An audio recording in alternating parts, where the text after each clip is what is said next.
Divisional Accountant Officer, Important Question Discussion, Chapter 9, Part 6.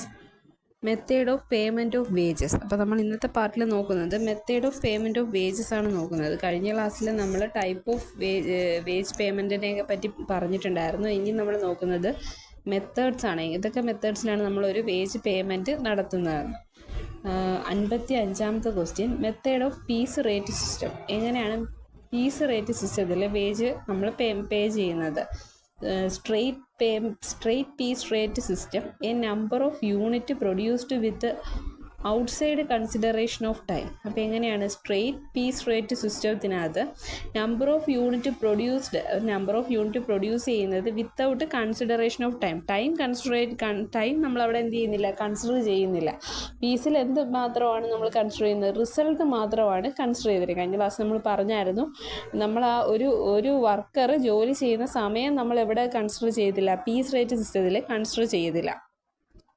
Number of unit അല്ലെങ്കിൽ result മാത്രമേ consider ചെയ്യത്തുള്ളൂ. അപ്പോൾ piece wage സിസ്റ്റത്തിൽ നമ്മൾ വേജ് കാൽക്കുലേറ്റ് ചെയ്യുന്ന ഫോർമുല എന്ന് പറയുന്നത് number of unit into rate per unit ആണ്. Number of unit into rate per unit. അവിടെ ആ റിസൾട്ട് മാത്രമേ, നമ്പർ ഓഫ് യൂണിറ്റ് മാത്രമേ എടുക്കുന്നുള്ളൂ. Number of unit into rate per unit ആണ് എന്ത് പീസ് വേജ് സിസ്റ്റത്തിൽ നമ്മൾ വേജ് കാൽക്കുലേറ്റ് ചെയ്യുന്നത്, പേയ്മെൻറ്റ് ഓഫ് വേജ് കാൽക്കുലേറ്റ് ചെയ്യുന്നത്. നെക്സ്റ്റ് രണ്ടാമത്തത് piece rate with guaranteed time rate. Workers are paid minimum wage on the basis of time rate.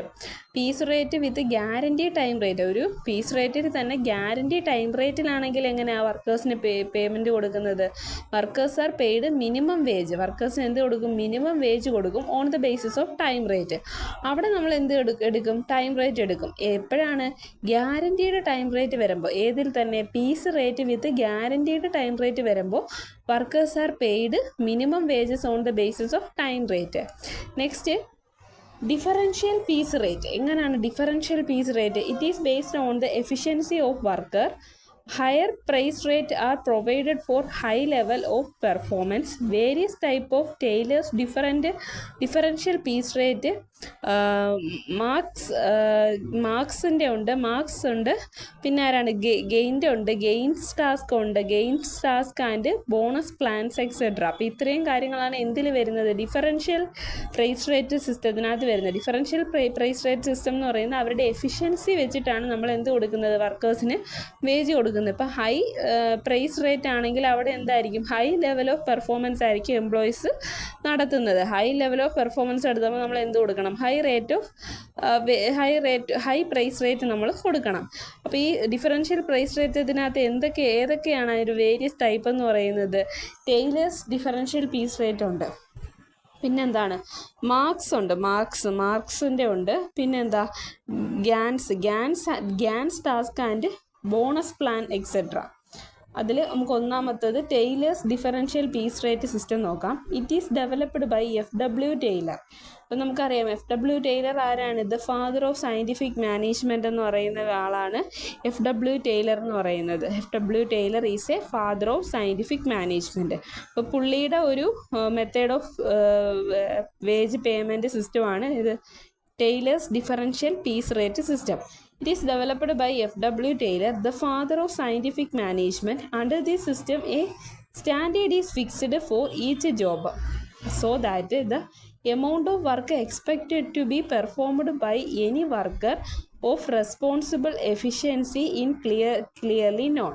A worker who finished the work with the standard time is priced at a high rate. The efficiency of work is determined either.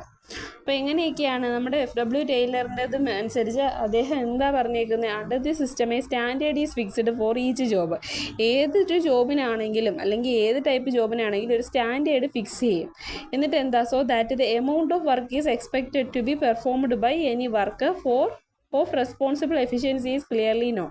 എന്നിട്ട് അതിന് ആ work standard fix ചെയ്ത വർക്കിന് വേണ്ടി എന്താണ്? Amount of performance എന്ത് ചെയ്യും? Ephesians ആയിട്ട് റെസ്പോൺസിബിൾ ആയിട്ട് കൊടുക്കും.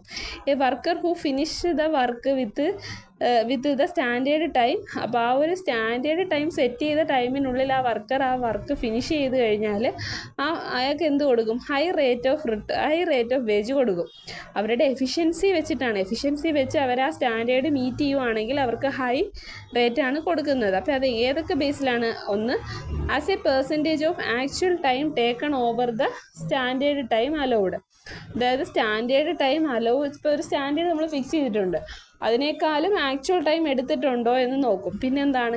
As A percentage of actual time over the standard output within A specified period. അതോ ഇത് നമ്മൾ ഫിക്സ് ചെയ്ത സ്റ്റാൻഡേർഡിനകത്ത് നിന്നുകൊണ്ട് ആ സ്പെസിഫൈഡ് ടൈമിനകത്ത് കൊണ്ട് തന്നെ നമ്മൾ ആക്ച്വൽ ഔട്ട്പുട്ട് നമുക്ക് കിട്ടുന്നുണ്ടോ, അതിൻ്റെ പെർസെൻറ്റേജ് നോക്കും.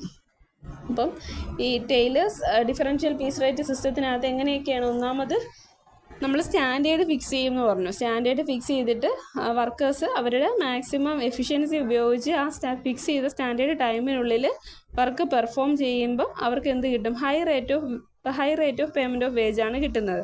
അതിനെ പെർസെൻറ്റേജിലാക്കുമ്പോൾ actual time taken over the standard time allowed, അതിനെ പെർസെൻറ്റേജ് ആക്കും. പിന്നെ എന്താണ്? നമ്മൾ സ്റ്റാൻഡേർഡ് ടൈമിനേക്കാളും ഔട്ട്പുട്ട് ആ സ്പെസിഫൈഡ് ടൈമിനുള്ളിൽ എന്താണ് ആക്ച്വൽ ഔട്ട്പുട്ട് കിട്ടുവാണെങ്കിൽ അതിനെ പെർസെൻറ്റേജ് ആക്കും. Next, Marks differential piece rate system.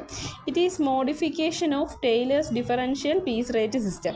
അപ്പം ഈ മാർക്സിൻ്റെ പീസ് റേറ്റ് സിസ്റ്റം എന്ന് പറയുന്നത് ടൈലേഴ്സിൻ്റെ പീസ് റേറ്റ് സിസ്റ്റത്തിൻ്റെ മോഡിഫിക്കേഷനാണ്, ഒരു മോഡിഫൈഡ് വേർഷനാണ് Marks differential piece rate system എന്ന് പറയുന്നത്. Under this system the piece rate are used by grouping the workers in to 3 categories. അപ്പം മാർക്സ് ഡിഫറൻഷ്യൽ പീസ് റേറ്റ് സിസ്റ്റത്തിൽ ഈ ഒരു പീസ് റേറ്റിനെ ഡിഫറൻഷ്യൽ കാറ്റഗറി 3 കാറ്റഗറി ആയിട്ടാണ് തിരിക്കുന്നത്. ഏതൊക്കെയാണ്? ആവറേജ് വർക്കർ ഉണ്ട്, എഫിഷ്യൻറ്റ് വർക്കർ ഉണ്ട്, മോസ്റ്റ് എഫിഷ്യൻറ്റ് വർക്കർ ഉണ്ട്. അപ്പം വർക്കേഴ്സിനെ നമ്മൾ എന്തായിട്ട് തിരിക്കുന്നുണ്ട്? മാർക്സ് പീസ് റേറ്റ് സിസ്റ്റത്തിൽ 3 തിരിക്കുന്നുണ്ട്. ഏതൊക്കെയായിട്ടാണ്? Average worker, efficient worker, most efficient worker. അപ്പം the price is applicable to these system. അപ്പോൾ ഈ സിസ്റ്റം പ്രകാരം, മാർക്സിൻ്റെ സിസ്റ്റം പ്രകാരം, നമ്മൾ ടൈലേഴ്സിൻ്റെ ഒരു മോഡിഫൈഡ് വേർഷനാണ് ഈ Marks differential piece rate system എന്ന് പറയുന്നത്. അപ്പോൾ മാർക്സിൻ്റെതിനകത്താണ് എന്താണ് വർക്കേഴ്സിനെ 3 കാറ്റഗറി ആയിട്ട് തിരിക്കുന്നത്: average worker, efficient worker and most efficient worker. അപ്പം അതിലെങ്ങനെയാണ് ഈ പീസ് റേറ്റ് സിസ്റ്റം അവർ ഡിസ്ട്രിബ്യൂട്ട് ചെയ്തേക്കുന്നത്? അതായത് piece rate applicable, efficiency up to 83% ആണെങ്കിൽ ബേസ് പീസ് റേറ്റ് ആണ്, അതായത് നോർമൽ പീസ് റേറ്റ് ആണ്. അപ് ടു 83% ആണെങ്കിൽ പീസ് റേറ്റ് അഥവാ നോർമൽ പീസ് റേറ്റ് ആണ് കൊടുക്കുന്നത്. പിന്നെന്താ? രണ്ടാമത് ഫ്രം 83 to 100 ആണെങ്കിൽ, 83 to 100% ആണെങ്കിൽ 110% of basic rate, basic piece റേറ്റിൻ്റെ 110% കൊടുക്കുന്നത്. എഫിഷ്യൻസി 83-നും 100-നും ഇടയ്ക്കാണെങ്കിൽ ബേസ് പീസ് റേറ്റിൻ്റെ 110% കൊടുക്കും. പിന്നെ മൂന്നാമത് എന്താണ്? എഫിഷ്യൻസി അറ്റ് ഓർ എബോവ് 100% ആണെങ്കിൽ, 100-ന് മുകളിലാണെന്നുണ്ടെങ്കിൽ 120, അതായത് 120 of the base piece rate, 120 of the base piece റേറ്റാണ് കൊടുക്കുന്നത്. മനസ്സിലായല്ലോ? അപ്പം മാർക്സ് ഡിഫറൻഷ്യൽ പീസ് റേറ്റ് സിസ്റ്റത്തിൽ വർക്കേഴ്സിനെ 3 ക്ലാസിഫൈ ചെയ്തിട്ടുണ്ട്: average worker, efficient worker and most efficient worker. അപ്പം അതിനെ എഫിഷ്യൻസിയുടെ പെർസെൻറ്റേജിൽ അപ് ടു 83% ആണെങ്കിൽ ബേസ് പീസ് റേറ്റ് സിസ്റ്റം അഥവാ നോർമൽ പീസ് റേറ്റ് സിസ്റ്റവും, എഫിഷ്യൻസി 83-നും 100-നും ഇടയ്ക്കാണെങ്കിൽ 110 ഓഫ് ദി ബേസ് പീസ് റേറ്റും, 3 അറ്റ് ആൻഡ് എബോവ് 100% ആണെങ്കിൽ 120 ഓഫ് ദി ബേസ് പീസ് റേറ്റും ആണ് നമ്മൾ കൊടുക്കുന്നത്. ഇനി എന്താണ് അടുത്ത് നമുക്ക് നോക്കേണ്ടത് Gantt's task and bonus plan ആണ്. Gantt's task and bonus plan അതിലെങ്ങനെയാണ് കൊടുക്കുന്നത് wage payment? This is a combination of time, bonus and piece rate. അപ്പോൾ ഈ ഗാൻസ് ടാസ്ക് അഥവാ ബോണസ് പ്ലാൻ എന്ന് പറയുന്ന ഒരു കോമ്പിനേഷനാണ്. എന്തിൻ്റെയൊക്കെയാണ്? Time, bonus and piece rate. Time ബോണസിൻ്റെയും പീസ് റേറ്റിൻ്റെ ഒരു കോമ്പിനേഷനാണ് Gantt's task and bonus plan എന്ന് പറയുന്നത്. Based on the differential piece rate principle. ഏതിൻ്റെ ബേസിസിലാണ്? ഡിഫറൻഷ്യൽ പീസ് റേറ്റിൻ്റെ പ്രിൻസിപ്പിൾസ് തന്നെയാണ്. There is a guaranteed time rate for output below standard, but the standard is set it high task level. A bonus of 20% of time rate is paid when the standard output is achieved thereafter high piece rate are allowed. It provides security at enforcement to providing workers to reach a high level of performance. അപ്പോൾ എന്താണ് ഗാൻസ് task and bonus plan എന്ന് പറയുന്നത് ഏതിൻ്റെ ബേസിൽ തന്നെ work ചെയ്യുന്നതാണ്? Piece rate സിസ്റ്റത്തിൻ്റെ, differential piece rate സിസ്റ്റത്തിൻ്റെ എന്താണ് അതിൽ തന്നെ വർക്ക് ചെയ്യുന്ന ഒരു പ്ലാനാണ്, കോമ്പിനേഷനാണ്. ടൈം ബോണസിൻ്റെയും പീസ് റേറ്റിൻ്റെ ഒരു കോമ്പിനേഷൻ തന്നെയാണ്. ഇവിടെ ഒരു 20% of time rate is paid when the standard output is achieved. ഒരു നമ്മൾ സെറ്റ് ചെയ്തിരിക്കുന്ന സ്റ്റാൻഡേർഡ് ഔട്ട്പുട്ടിൻ്റെ 20% നമ്മൾ അച്ചീവ് ചെയ്യുകയാണെങ്കിൽ പോലും അവർക്ക് എന്ത് കൊടുക്കും? High piece rate are paid. വേജസിന് എന്താണ് കൊടുക്കുന്നത്? ഹൈ പീസ് റേറ്റാണ് നമ്മൾ പേ ചെയ്യുന്നത്. It provide security. ഈ ഒരു Gantt's task and bonus plan ആണെങ്കിൽ അവർക്ക് എന്താ? Provide security and encouragement to developing the workers to reach the high level of performance. അപ്പം ഈ ബോണസ് പ്ലാൻ ആണ് ഫോളോ ചെയ്യുന്നതെങ്കിൽ നമ്മുടെ വർക്കേഴ്സിന് എന്താണ്? ഒരു എൻകറേജ്മെൻ്റ് ആണ്. എന്താ? ഹൈ ലെവൽ ഓഫ് പെർഫോമൻസ് കാഴ്ചവെക്കാനുള്ള ഒരു എൻകറേജ്മെൻ്റ് ആയിട്ടാണ് നമ്മൾ ഗാൻസ് ടാസ്ക് അഥവാ ബോണസ് പ്ലാൻ ഫോളോ ചെയ്യുന്നത്. അതിൻ്റെ ഔട്ട്പുട്ട് എങ്ങനെയാണ്? ഔട്ട്പുട്ട് ബിലോ സ്റ്റാൻഡേർഡ് ആണെങ്കിൽ ടൈം റേറ്റ് ഈസ് ഗ്യാരൻറ്റീഡ്. നമ്മുടെ സ്റ്റാൻഡേർഡിനേക്കാളും കുറവാണെന്നുണ്ടെങ്കിൽ പോലും റെമ്യൂണറേഷൻ എന്ത് കിട്ടുന്നുണ്ട്? ടൈം റേറ്റ് ഗ്യാരണ്ടി ആയിട്ടുള്ള ടൈം റേറ്റ് കിട്ടുന്നുണ്ട്. രണ്ടാമത്തെ ഔട്ട്പുട്ട് അറ്റ് സ്റ്റാൻഡേർഡ് ലെവൽ. ഈ സ്റ്റാൻഡേർഡ് ലെവൽ മീറ്റ് ചെയ്യുന്നുണ്ടെങ്കിലോ time rate plus 20% of the time rate of bonus. Time rate achieve ചെയ്താൽ, അതായത് ഔട്ട്പുട്ട് അറ്റ് സ്റ്റാൻഡേർഡ് ലെവലാണെങ്കിൽ time rate plus 20% of time rate as bonus. മൂന്നാമത്തെ എന്താണ്? Output above standard. ഇനി above standard ആണെങ്കിലോ high piece റേറ്റാണ് കൊടുക്കുന്നത്. നമ്മുടെ സ്റ്റാൻഡേർഡിനേക്കാളും കൂടുതൽ നമുക്ക് ഔട്ട്പുട്ട് കിട്ടിക്കഴിഞ്ഞാൽ നമുക്ക് എന്തായാലും കൂടുതൽ പീസ് റേറ്റ് നമുക്ക് കൊടുക്കാം. High piece rate is given. ഔട്ട്പുട്ടും റെമ്യൂണറേഷനും ഒന്നുകൂടെ നോക്കാം. ഔട്ട്പുട്ട് ബിലോ സ്റ്റാൻഡേർഡാണ്. സ്റ്റാൻഡേർഡിനേക്കാളും കുറവാണെങ്കിൽ time rate is guaranteed. Time rate guarantee ആയിട്ട് കൊടുക്കും. ഔട്ട്പുട്ട് അറ്റ് സ്റ്റാൻഡേർഡ് മീറ്റ് ചെയ്യുന്നുണ്ടെങ്കിൽ time rate plus 20% of the time rate as bonus. Time റേറ്റിൻ്റെ കൂടെ 20% ഓഫ് ദി ടൈം റേറ്റ് ബോണസും കൂടെ കൊടുക്കും. ഇനി എബോവ് ആണെങ്കിലോ സ്റ്റാൻഡേർഡിനേക്കാളും കൂടുതലാണെങ്കിൽ ഹൈ പീസ് റേറ്റ് ആണ് നമ്മൾ കൊടുക്കുന്നത്. Next 56. What is an incentive plan അഥവാ പ്രീമിയം ബോണസ് സിസ്റ്റം? എന്താണ് ഇൻറ്റൻസീവ് പ്ലാൻ അഥവാ പ്രീമിയം ബോണസ് പ്ലാൻ? അപ്പോൾ എന്താണ് premium bonus plan or incentive plan? Is a system of wage payment under which the workers are assured on the basis time wage and a payment of bonus for extra effort made by them to increases their output. അപ്പോൾ എന്താ premium bonus system എന്ന് പറയുന്നത്? ഇല്ലെങ്കിൽ intensive എന്ന് വെച്ചാൽ ഒരു extra ആയിട്ട് നമ്മൾ എന്തെങ്കിലും എഫേർട്ട് ഇട്ട് അതിൽ നിന്ന് നമുക്ക് കിട്ടുന്ന വേജസ് അല്ലെങ്കിൽ ബോണസിനെയാണ് എന്തെന്ന് പറയുന്നത്? പ്രീമിയം ബോണസ് സിസ്റ്റം എന്ന് പറയുന്നത്.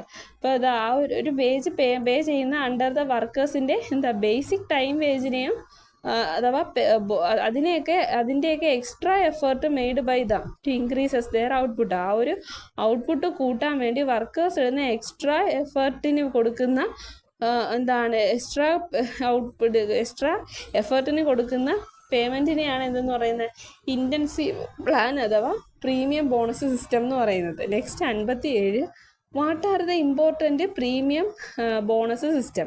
എന്തൊക്കെയാണ് ഇമ്പോർട്ടൻ്റ് ആയിട്ട് വരുന്ന premium bonus system? Halsey premium bonus system. Halsey എന്ന് പറയുന്ന ഇത് നമ്മൾ നേരത്തെ പറഞ്ഞ FW ടൈലർ പോലെ ഒരു സയൻറ്റിസ്റ്റ് തന്നെയാണ്. ഹൾസി പ്രീമിയം ഒരു സയൻറ്റിസ്റ്റിൻ്റെ പേര് തന്നെയാണ് Halsey premium bonus system. It is an incentive system of wage payment under which workers are paid for the hour worked at the standard rate as wages and 50% of the wage of time saved as bonus. അപ്പോൾ എന്താണ് ഹൾസി premium ബോണസിൽ പറയുന്നത്? Important premium bonus സിസ്റ്റത്തിൽ ഒന്നാമത് പറയുന്നതാണ് ഹൾസി premium bonus system. ഇതെന്ന് പറയുന്ന ഒരു intensive system of wage payment ആണ്. ഈ സിസ്റ്റം പ്രകാരം വേജസിനെ എന്ത് കൊടുക്കുന്നുണ്ട്, ഓരോ അവർ വർക്ക് ചെയ്യുന്നതിന് സ്റ്റാൻഡേർഡ് റേറ്റ് ഫിക്സ് ചെയ്തിട്ട് അതിൻ്റെ 50% of the wage of time save ചെയ്യുന്നുണ്ട്. ആസ് എ ബോണസ് ആയിട്ടാണ് കൊടുക്കുന്നത്. അപ്പോൾ അതിനെയാണ് എന്തെന്ന് പറയുന്നത്, അവർ ചെയ്യുന്ന ആ ഒരു മണിക്കൂറിലെ വർക്കിന് പുറമെ അവർക്ക് എന്ത് കൊടുക്കുന്നുണ്ട്, 50% of the wage 50% of the wage എന്താണ് ബോണസായിട്ട്, അവരാ ചെയ്ത സമയം സേവ് ചെയ്തതിന് 50% ഓഫ് വേജസ് എന്താണ് ബോണസായിട്ട് കൊടുക്കുന്നുണ്ട്. Next Halsey Weir premium bonus system. Halsey Weir bonus system എന്ന് പറയുന്നത് it is an incentive system of wage payment under which workers are paid for the hour worked at the standard rate as wage as 30% of the wage of time saved by. നേരത്തെ അടുത്തതിൽ എന്താ 50% ആയിരുന്നു. ഇവിടെ ആ ഒരു പെർസെൻറ്റേജിൻ്റെ വ്യത്യാസം മാത്രമേ ഉള്ളൂ. ബാക്കി കോൺസെപ്റ്റൊക്കെ ഒന്ന് തന്നെയാണ്. ഇവിടെ 30% ആണ് കൊടുക്കുന്നത്. വേജസിൻ്റെ 30% ബോണസായിട്ട് കൊടുക്കുന്നു എന്നുള്ള വ്യത്യാസമേ ഉള്ളൂ.